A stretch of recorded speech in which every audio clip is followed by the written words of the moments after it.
Hey there, Dimitri from Total Physical Therapy, total-pt.com.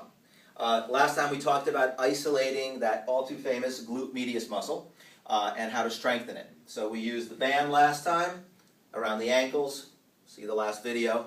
What I wanted to talk about today was how that muscle is actually used in the real world. All right? That muscle is never used in isolation. You could strengthen it in isolation, but ultimately you want to transition to a functional, dynamic approach to strengthening that glute-medius muscle as it relates to stability and controlling of that hip.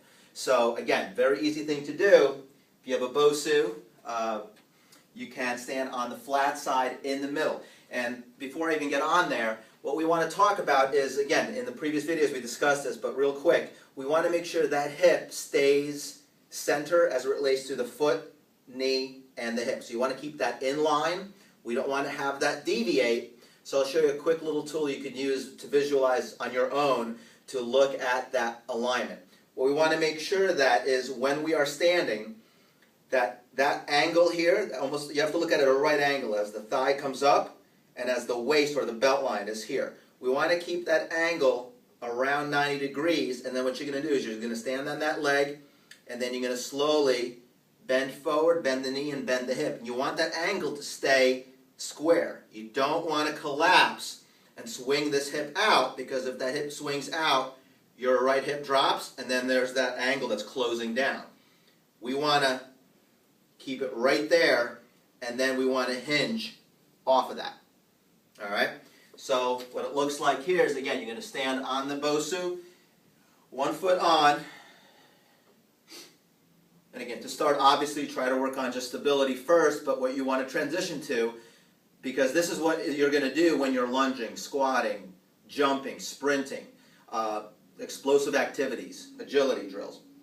Here's the angle, so you have to visualize that, and then bend the knee, bring the hip back, and you want to keep that angle, and we know that if that's the case, that glute medius is doing its job, holding the hip in and keeping that hip up. So you want to have that pelvis level, but level to the thigh, or parallel to the ground. There. And then you come up. Okay, so that is the drill. And obviously the more balance the more you challenge your balance, the more that muscle is going to have to work and stabilize and be smarter. The way you can also do this at home if you don't have the BOSU, you could do a half roller. Same thing, go to performbetter.com or your local little fitness store and pick that up. You could stand on the round side, all right, and you could go through that kind of work, or you can stand on the flat side.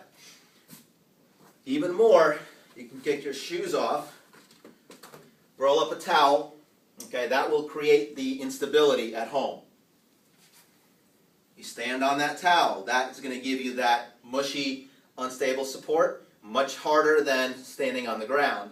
And then again, you can go into the same, and there's the challenge right there, you can go into the same concept. And that's actually a lot harder than I thought. So, work, and again, try to think about that hip, making sure that knee doesn't cave in, and then you come up. Alright, so real easy way to kind of access that dynamically or functionally. Alright, so go ahead and do that, and we'll see you next time.